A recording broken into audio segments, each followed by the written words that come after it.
Je voudrais savoir si l'État guinéen n'arrive pas à exécuter cette décision rendue par la Cour de justice de la CEDEAO, à quoi il pourrait s'attendre?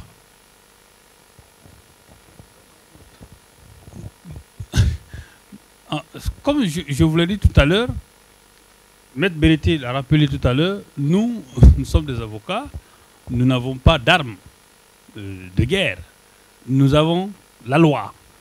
Et l'État est un sujet de droit. Et bien entendu, si l'État est condamné, l'État doit exécuter la décision. Si l'État n'exécute pas la décision, il y aura des conséquences. La première conséquence, c'est que vous savez qu'à chaque année, l'État fait l'objet d'évaluation par le Haut Commissariat des Nations Unies aux droits de l'homme. Il y a beaucoup d'institutions internationales qui évaluent la Guinée et la Guinée présente un rapport annuel sur l'état des droits de l'homme.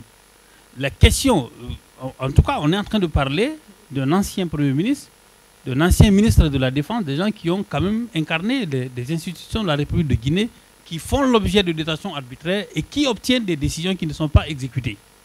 Donc la Guinée aura cette tache noire-là sur cette année 2023 et je rappelle, parce qu'on a un ministre des droits de l'homme quand même qui se vante être celui qui fait exécuter les bonnes décisions.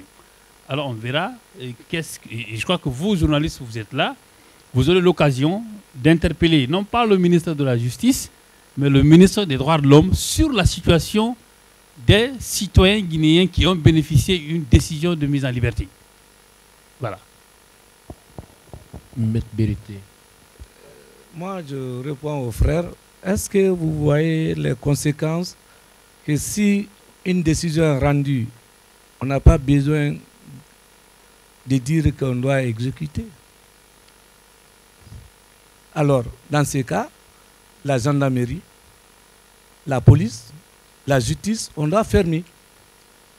Parce que quand un officier de police judiciaire vous prive de votre liberté par une mesure de garde à vue, c'est grâce à la loi.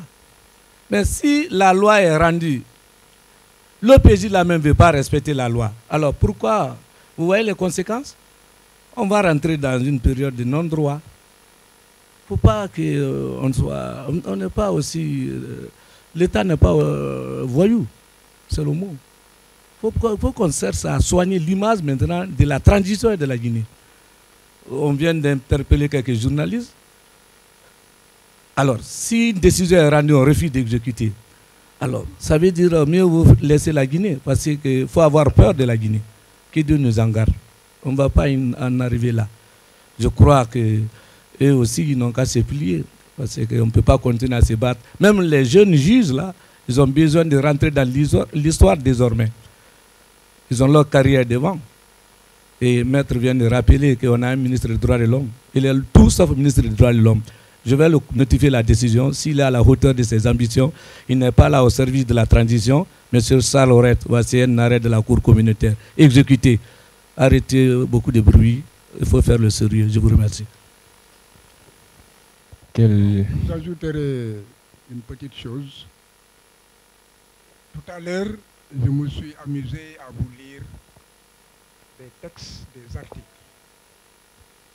Et si vous avez bien écouté, les décisions rendues par la Cour de justice de la CEDEAO sont immédiatement exécutoires.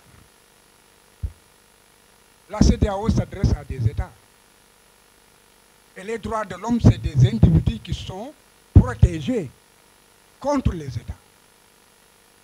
Et ce sont les États qui se sont engagés à respecter l'état de droit et la démocratie par le protocole additionnel sur la bonne gouvernance et la démocratie. Donc, ne nous demandez pas ce que nous devons faire. Ce que vous devez dire, c'est comment est-ce que l'État guinéen pourrait se dérober à ses obligations internationales. C'est cela la bonne question. L'État doit s'exécuter. C'est pourquoi j'ai dit que j'espère qu'avant la fin de cette conférence de presse, il y aura la bonne nouvelle. Si l'État ne s'exécute pas, cela veut dire que l'État guinéen ne se respecte pas. Parce qu'il a une signature qu'elle distribue et qui n'a aucune valeur parce que l'État lui-même ne les respecte pas. Et deuxièmement, cela veut dire que l'État guinéen ne respecte pas les États avec lesquels il signe des accords et ne respecte pas la communauté internationale. Vous pensez que la transition, le Conseil national de transition a besoin de cela? De se ternir ainsi?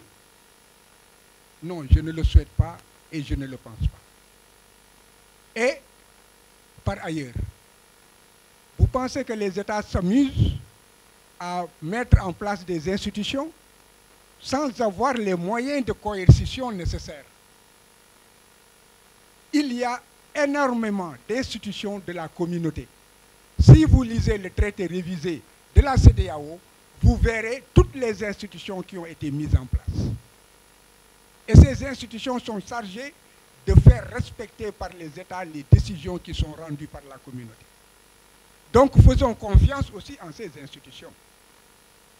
Si les juges de la CEDEAO ont le courage de rendre certaines décisions contre les États, c'est parce qu'ils savent que leurs décisions devraient être exécutées. Et il y a des institutions pour cela. Et aussi, je ne donnerai qu'une seule fenêtre. Certaines aides sur le plan international ne seront données que si un État satisfait aux exigences de respect des libertés fondamentales et de l'État de droit. À défaut, ce sont des aides qui sont en fait annulées. Donc ça, c'est des choses aussi secrètes. Nous avons quand même affaire à des États. Un État, on ne l'aplatit pas. Donc les institutions, lorsqu'elles font des pressions sur les États avec leurs organes, ce n'est pas tambour battant et avec trompette et clarinette, n'est-ce pas, tous les jours sur les États. Non, cela ne se fait pas, parce qu'un État doit être aussi fort et respecté par les citoyens, mais ses obligations, ils les respectent et ils savent qu'il y a des mécanismes qui les poussent à les respecter. Espérons simplement que la transition ne ternira pas sa robe en refusant de libérer d'ici 19 heures Mohamed Diané et le Premier ministre Kassoum. Voilà.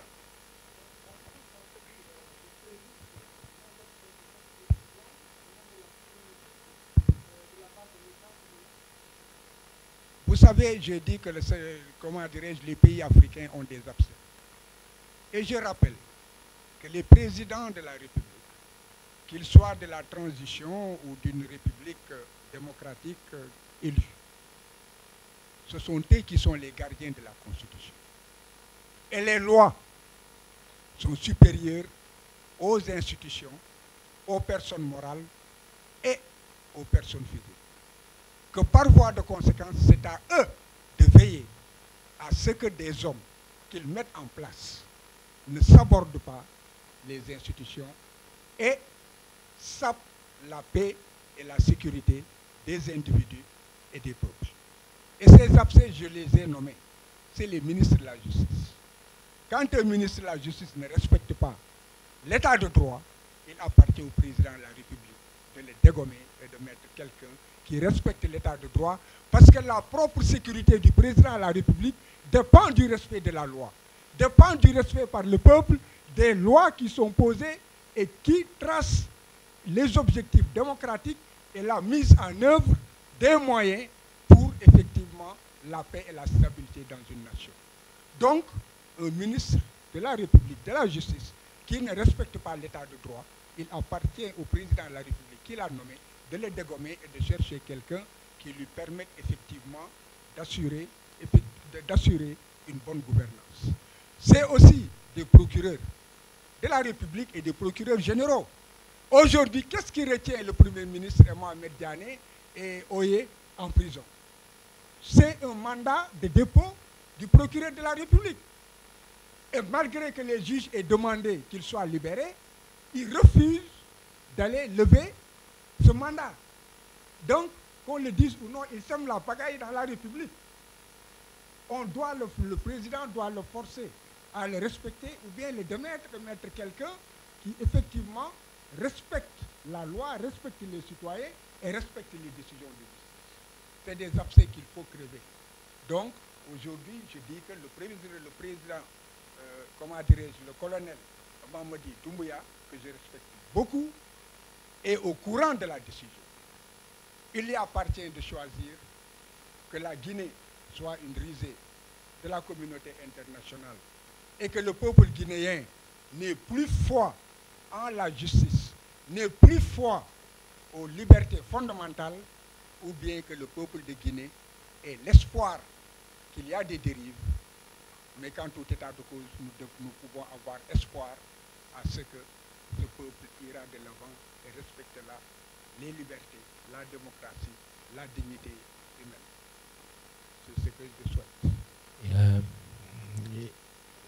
Il y a une dernière personne. C'est la dernière personne. Attends.